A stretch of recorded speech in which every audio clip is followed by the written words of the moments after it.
Good morning, it's Wednesday the 18th of December. You're tuned in to our 10 a.m. newscast here at ARIRANG's news centre in Seoul. Let's take a look at what's making the headlines. North Korea's military politburo chief, Choe Ryong-hae, appears to have replaced Kim Jong-un's executed uncle Jang Song-thaek as the state's second most powerful man. This based on the seating arrangement for the second anniversary of former leader Kim Jong-il's death. Japan vows to splurge on stealth fighters, drones and submarines to beef up defense of far-flung islands amid its intensifying territorial row with China. Beijing says it will stay highly watchful and alert to Japan's actions. Plus, Russia agrees to buy $15 billion of Ukrainian debt and to reduce the price its cash-strapped neighbour pays for vital Russian gas supplies. The move angers Ukrainian protesters and opposition parties who want the country to do deals with Europe rather than Russia. North Korea marked the second anniversary of former leader Kim Jong-il's death on Tuesday. The day also signified the start of Kim Jong-un's third year as the nation's leader, with the memorial service coming a matter of days after the execution of Kim Jong-un's uncle. Experts look for clues from the ceremony about the regime's future power structure. Han Dan reports. It appears North Korea's military politburo chief Choe Ryong-hae has replaced Kim Jong-un's executed uncle Jang Song-thaek as the state's second most powerful man. As many had expected, the bureaucrat-turned-military official was seated right next to Kim Jong-un during a national ceremony marking the second anniversary of the death of Kim Jong-il, where he pledged allegiance to the North's young leader. We revolutionary forces will honor no one else but our great leader, Kim Jong-un. We will protect our one and only supreme commander through all the hardships. Choe's seat was one seat closer to Kim Jong-un than at last year's ceremony, signaling a promotion. Speculation is also rife that Choe, who is known to be a military hardliner, was one of the main figures behind the expulsion and execution of Jang, who was a moderate. Next to Choe were Chief of the General Staff of the Korean People's Army Lee Young-il and Minister of the People's Armed Forces Jang Jong-nam. To Kim Jong-un's right was Kim Yong-nam, the president of the Presidium of the Supreme People's Assembly and the nominal second in command, who got the ceremony started with a keynote speech. Prime Minister Park Bong-ju, who is in charge of North Korea's economic reform plans, was seated next to him. Despite concerns that more Jang Song-thaek followers would be purged, some of his former aides were present at the ceremony. But Kim Kyung-hee, Jang's wife and the daughter of the state founder Kim Il-sung, was absent, presumably for health reasons. Although Kim Jong-un's wife Lee Seol-ju also didn't take part, she did make an appearance with Kim Jong-un at the Kumsusan Palace of the Sun, where the bodies of North Korean founder Kim Il-sung and his son Kim Jong-il lie in state. It was Lee's first public appearance since October. Han Dan, ARIRANG News. Staying with North Korea, under the rule of Kim Jong-un, the North has successfully launched a rocket and conducted a third nuclear test. In the last of our three-part series on Kim's first 2 years in power, we look at how far North Korea's nuclear program has come and where it's headed. Hwang Sang-hee reports. Peace, national prosperity, and happiness of the citizens all come with strong nuclear power. Kim Jong-un has made it clear that North Korea will never give up its nuclear program. And during his 2 years in power, the young leader has taken steps toward making the North a nuclear state. The first one, the explosion power has increased. At the same time, now they enter into the new step that are focusing on miniaturizing and how to put this warhead into the long-range missiles. But the significant steps in its nuclear program has taken Pyongyang further away from its closest ally Beijing, as the North ignored China's warnings and went ahead with a rocket launch last December and a third nuclear test in February. Since then, China has joined in on international sanctions against the North and has steadily increased the economic pressure on its northern neighbor in order to get it to denuclearize and return to dialogue. Experts say Pyongyang's constant belligerent actions have created a pretext for the expansion of U.S. involvement in the region, which is certainly not in Beijing's interest. For China, the denuclearization of North Korea is important, but so is the maintenance of peace and stability in the north and the Korea-US-Japan-East Asia-Pacific rebalance policy. But as much as the North does not want to break its ties with China, a nuclear-free North Korea does not seem an option for now. There hasn't been a sufficient reduction in the security threats in the region and between the two Koreas for the North to end its nuclear program. So as a result, Pyongyang continues to have difficulty with making the strategic decision to denuclearize. Beyond that, the communist state constantly proclaims that it was the dying wish of great leader Kim Il-sung and dear leader Kim Jong-il for the North to hold on to its nuclear weapons. Hwang Sung-hee, ARIRANG News. Meanwhile, back here in the south, Seoul's defense minister Kim Jong-il has ordered the South Korean military to be on full alert against any possible provocations from North Korea. During a meeting with the nation's military commanders on Tuesday, Kim said there is a high chance of a North Korean provocation between late January to early March next year. In a separate development, Saenuri Party lawmaker Jo Won-jin said in a special parliamentary meeting also on Tuesday that the North is showing signs it could attempt another long-range missile launch and a fourth nuclear test, citing signs of expansion in its nuclear test site and missile launch facility. South Korea and the United States have yet again failed to finalize how to share the costs of stationing American troops here in South Korea. The two sides held another round of negotiations in Seoul on Tuesday. But the two sides couldn't reach a compromise on the renewal of the special measure agreement, which was set to expire at the end of the month. Reports suggest the main sticking point was the size of Korea's contribution. Seoul is thought to have offered around $825 million US, but Washington wants an amount closer to $950 million. The two sides are also far apart on how clearly the US has to show it spends Seoul's contribution. Officials from both sides agreed to resume their negotiations early next month. Now, shifting from decades of pacifism, Japan's hawkish Shinzo Abe administration has unveiled sweeping upgrades to the country's military forces. Tokyo says the move is in response to growing military threats from China. Park Ji-won reports. The Japanese cabinet approved its new defense policy package on Tuesday. The package includes a 10-year national security strategy and 5-year military build-up plan. We have just approved Japan's first-ever national security strategy. It is with this that we have set in motion a fundamental policy of my administration to ensure the safety of the Japanese people. This will now make Japan's foreign and security policy clear and transparent for both the Japanese people and all the world to see. According to the plans, Japan will spend over $240 billion on military expenses over the next 5 years, up some $12 billion from previous 5 years and reversing a decade of military spending cuts. The new guideline defines North Korea's nuclear and missile development programs as a big threat and names China as a country attempting to change the regional status quo, especially in the East China Sea and South China Sea.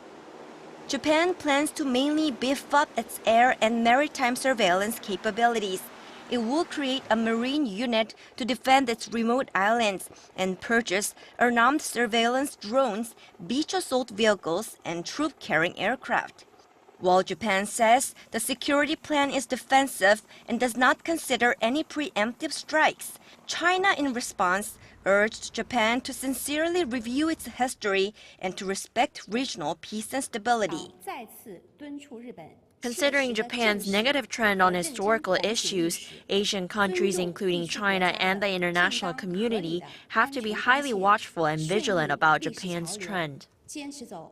Japanese Prime Minister Abe has described Tokyo's plans as proactive pacifism. However, it appears clear to most that Abe is taking Japan down a more militaristic path. Park Ji-won, ARIRANG News. US Secretary of State John Kerry says he does not view the maritime disputes in the East China Sea as one of the rising tensions in the world, looking to cool the uneasiness in the region over China's recent unilateral decision to set up an air defense zone. Kerry said efforts to strengthen security in Southeast Asia were part of a normal process to help allies defend themselves better. He added that maritime disputes between countries should be resolved peacefully, and the US would speak out when a country such as China took unilateral action that raised the potential for conflict. Kerry, who is currently in the Philippines, travels to the typhoon-ravaged city of Tacloban on Wednesday. Typhoon Haiyan, which slammed into the Philippines on November 8th, killed more than 6,000 people and displaced 4 million. President Park Geun-hye has called on the nation's most prominent business tycoons to support young entrepreneurs and be more generous with their investments. Our presidential office correspondent Oh Jin-ju reports. Economic revitalization and job creation were two of President Park's key goals for the latter half of this year. What is important now is keeping the domestic economy on the track to recovery. President Park on Tuesday attended a ribbon-cutting ceremony for the new headquarters of the Federation of Korean Industries, where she met with top business leaders and called for entrepreneurship. 여러분이 기업가 정신으로 투자하고 도전하신다면 정부는 적극 뒷받침을 해 드릴 것입니다. She said that preemptive investments made during hard times were what enabled Korea to overcome various crises in the past and helped it to create new opportunities. President Park said if economic recovery is the short-term goal, enhancing the fundamentals of the Korean economy is the long-term one. She then urged these companies to take the lead in realizing a creative economy, highlighting just how important a shift in the nation's economic paradigm is. President Park also put great emphasis on shared growth between large and small companies. How? She called for a new business ecosystem, one that combines the resources and experiences of large enterprises and the ideas and creativity of SMEs. The president also asked conglomerates to focus on the global market, as there are a variety of sectors in which to cooperate with SMEs. 요 국내 시장만을 볼 것이 아니라 세계가 우리 시장이다. 이렇게 생각을 해야만 성공하고 발전할 수 있는 시대에 살고 있습니다. President Park suggested conglomerates give away patents they don't use to smaller firms and seek technological cooperation from them. Oh Jin-ju, ARIRANG News. General Motors has taken an axe to its unprofitable international operations, announcing plans to withdraw manufacturing operations in Australia and drop its Chevrolet brand in Europe. It's left many wondering how much Korea, which has established itself as one of GM's main production hubs, will be affected by the global restructuring. Hwang Ji-ae reports. The sustained strength of the Aussie dollar against almost all major trading currencies, the relatively high cost of production, and the relatively small scale of the local domestic market. Those are the reasons cited by General Motors last week for ending its manufacturing operation in Australia by 2017. The worry is Korea faces the same negative factors in a milder form. For now, Korea accounts for about a tenth of GM's global auto output and is responsible for developing its small cars, including the Spark. Industry analysts say, however, the recent GM move is a wake-up call for Korea, as the country is not an exception for GM's global restructuring. Considering Korea's strong local currency, high cost, and relatively small domestic market, GM Korea's labor union and suppliers must spur on their efforts to improve productivity. Already, GM Korea was hit by the U.S. automaker's decision late last year to scale back on the Korean production of its compact car Cruise in the future. Korea is currently a major production base for Cruise, but the compact model won't be built here when GM introduces its next generation model. On top of that, GM's announcement this month to phase out sales of Chevrolet vehicles in Europe by 2016 was a major blow to the Korean unit. That's because GM Korea produces about 90% of the Chevy automobiles sold in Europe, or as much as a fifth of its total output. In the short term, Korea will remain as the U.S. auto giant's main production and development center for small cars, but its future will depend on its productivity and price competitiveness. Hwang Ji-hye, ARIRANG News. The nation's major railway union workers continue their strike on this Wednesday, breaking the record of the longest strike ever staged by the union. But the Seoul Subway Labour Union, which had earlier said it would also go on strike on Wednesday, has found common ground with management. The Subway Union has withdrawn its plan to boycott operations of Seoul Metro Lines 1 through 4, meaning the capital's commuters can breathe a sigh of relief for now at least. But the union has stressed that it still supports the railway union workers' strike and says it will not substitute for striking railway workers. The railway union strike is now into its 10th day. The nationwide rate for railway operation is said to be around 80%. In international news, Russia has reached a deal with Ukraine to buy billions of dollars worth of Ukrainian government bonds and to supply cheap natural gas to its cash-strapped neighbour. Speaking after summit talks with Ukrainian President Viktor Yanukovych in Moscow on Tuesday, Russian President Vladimir Putin said that Moscow will support Kiev by purchasing Ukrainian government bonds worth $15 billion. Russia's partly state-owned Gazprom will also slash the price of natural gas provided to Ukraine by roughly 1/3. In Kiev Tuesday, some 50,000 pro-European Union protesters gathered in the city's main square, saying the Russian bailout would harm the country's independence. A 2-year US government budget plan has cleared a Senate procedural vote, overcoming the last major hurdle to advance the deal and lowering the threat of a fresh government shutdown. The Democratic-controlled Senate agreed 67-33 to cut off debate on the bipartisan deal that was reached last week. Final passage is now all but guaranteed, and a vote is slated for no later than Wednesday. Meanwhile, ahead of the Federal Reserve's last open market committee meeting of the year, experts and investors expect the Fed to start scaling back its $85 billion a month bond buying program. The announcement on that is expected to come out on Wednesday, local time. The United States has imposed sanctions against a Myanmar military official and 3 businesses it accuses of trading arms with North Korea. The US Treasury says the sanctions, which forbid any US person or entity from doing business with those blacklisted, do not directly target the Myanmar government. It says Lieutenant Colonel Zhao Neo and Myanmar firms Asia Metal Company, So Min Thai and Excellence Mineral Manufacturing have been involved in buying arms from North Korea, despite strict international sanctions on the Pyongyang regime over its nuclear program. Angela Merkel has been formally elected to a 3rd term as German Chancellor, paving the way for a grand coalition. She was re-elected by an overwhelming 462 votes in the lower house, with 150 votes against and 9 abstentions. Merkel's coalition consists of her conservative Christian Democratic Union Party, the Allied Christian Social Union and the centre-left Social Democrats. On Wednesday, Merkel will address Parliament on EU issues before heading to Paris for talks with French President François Hollande. She will then attend an EU summit in Brussels, at which leaders are under pressure to clinch a deal on the EU's banking union project. Shifting gears now, and Korea's movie industry is about to smash yet another record. The number of cinema tickets sold so far this year is forecast to surpass 200 million for the first time ever later this week. Connie Lee has the details on how most of this year's biggest draws have been homegrown movies.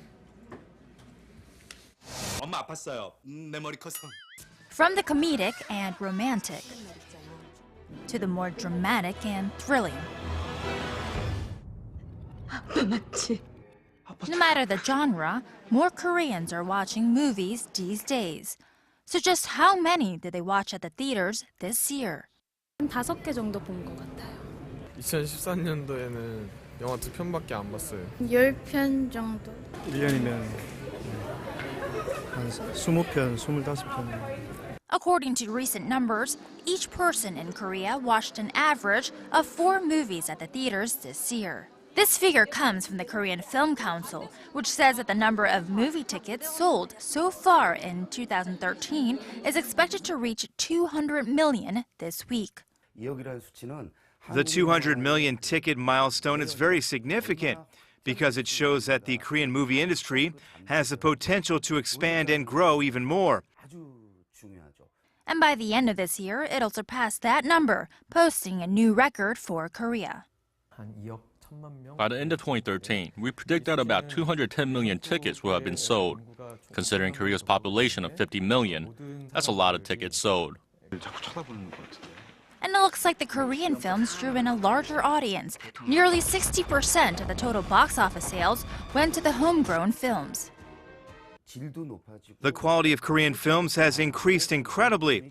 And not only did we have a lot of good local films this year, we had a lot of unexpectedly successful ones. And looking at Korea's top 10 movies of this year, 8 of them were domestic, with the highest grossing film being Miracle in cell number 7, which drew in more than 12.8 million viewers. And looking ahead, experts say that the number of moviegoers will only increase here in Korea, with more people in particular eyeing the domestic films. Connie Lee, ARIRANG News.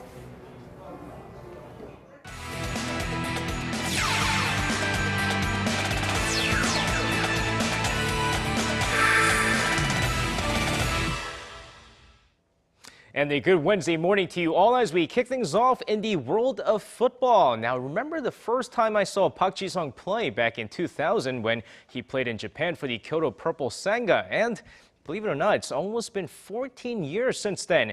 According to his father, we might have only about a year and a half until he retires from the sport. Now, his father, who's been always very vocal about his son's career, has come out in a recent interview stating that he won't be playing more than a year and a half from now. And if that holds true, Park Ji-sung will retire from the sport in June of 2015. The PSV midfielder, who will be 34 years old in 2015, will be retiring at a young age, as fans wonder what he'll do after his retirement. Moving on with the kind of success that speed skater Lee Sang-hwa has seen in 2013, it's no surprise that she was named the NBN Best Female Athlete of 2013. Now on Tuesday, during an award ceremony celebrating the female athletes here in the nation, the 24-year-old speed skater received the highest honors. Now Lee, who won 7 gold medals and set 4 world records during the 500-meter event this year, is headed to Sochi, hoping to continue her success in 2013 over to 2014. And moving on to some Tuesday night's KBL action, we had one game that took place last night. So let's take a look at Jeonju KCC Aegis take on the Seoul Samsung Thunders. Now, first quarter of the game, Samsung off to a nice start as they take a 17-14 lead. But KCC rallies back in the second quarter despite Lee Dong-jun's 16 points in the first half as they go into the halftime with a slim 34-32 lead. But the third quarter of the game, KCC goes absolutely insane, outscoring Samsung 39-16 in the third, including Park Young-sang, who puts up 15 points in the quarter. Samsung tries to rally back in the fourth quarter of the game, but the deficit is too big as KCC cruises through 91-71. And now finishing things off in the V-League as GS Caltex dominated Hyundai Hillstate, who, by the way, is really struggling 3-0 over on the women's side. Meanwhile, let's take a look at Uricar take on KEPCO Vicstorms over on the men's side. Of course, going on to the game here, the 5th place KEPCO Vicstorms off to a great start here as they take the first 2 sets, 25-23 and 25-20. Now needing one more set win to upset the second place Uricard, but that doesn't come easy as Uricard comes back with a 25-22 third set win and a 25-22 fourth set win. And here we go in the 5th set of the game. 5 different players scoring in the double digits here for Uricard as they come back 2 sets down to beat KEPCO in the 5th set 15-12, winning in a dramatic fashion 3-2. And with all that said, that's going to wrap it up for me. This has been SJ. Have a great rest of the day and see you guys again for your sports needs.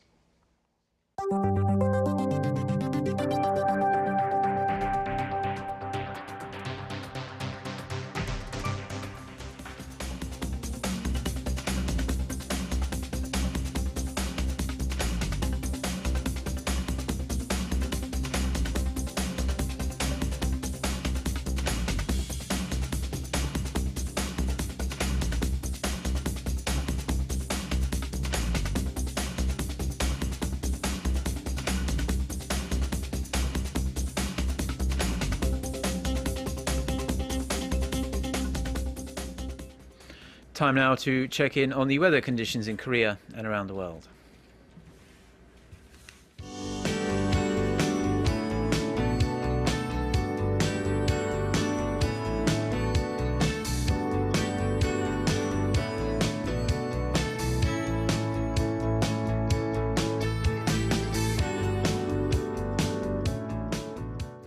And that's all for now. Have a great day, and we do hope to see you back again for our next newscast coming up at noon Korea time.